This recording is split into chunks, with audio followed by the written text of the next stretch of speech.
In the Zaporizhzhia region, the enemy is pressing on the Huliaipol and Orikhiv directions. There were 17 enemy attacks there.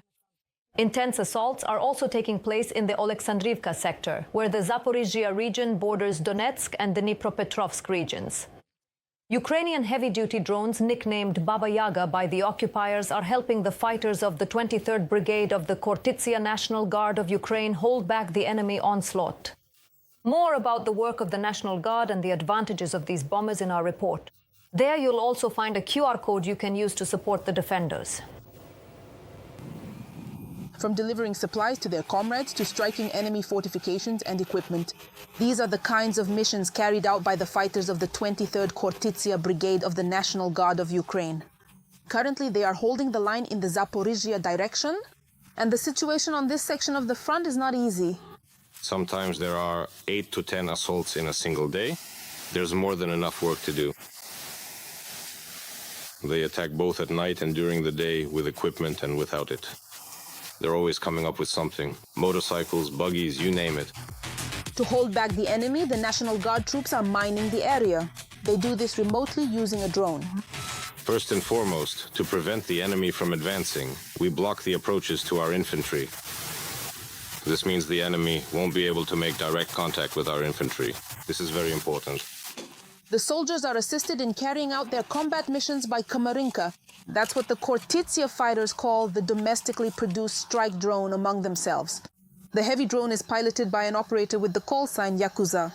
He says this bomber is easy to operate, in some ways even easier than FPV drones. It's a bit harder since it doesn't position itself in the air, so you have to, well,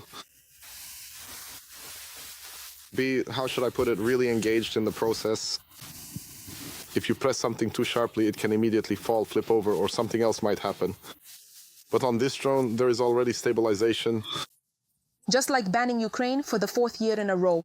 In the Pokrovsk direction, he was wounded by an enemy UAV. As soon as he recovered, he immediately returned to his position.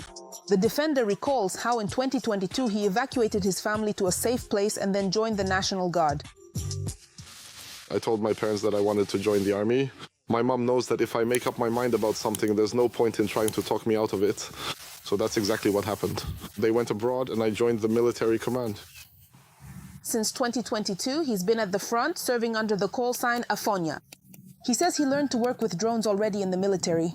Heavy drones are impressive in both size and capabilities, but like any equipment, they have their own peculiarities. You can't suddenly make a sharp maneuver with the drone right away. It puts a lot of strain on the propellers and they could break. That's why there's always a certain specificity everywhere. Since childhood, like everyone else, I played computer games, so it came easily to me. Otherwise, I only learned in the military. Because of their distinctive loud sound and powerful strikes, the occupiers nicknamed the Ukrainian bombers Baba Yaga.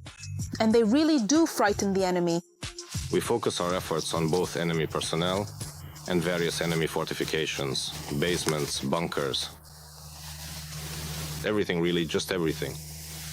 Wherever the enemy goes, that's where we operate. Every successfully completed combat mission is the result of the whole team's work, says the platoon commander with the call sign Akula.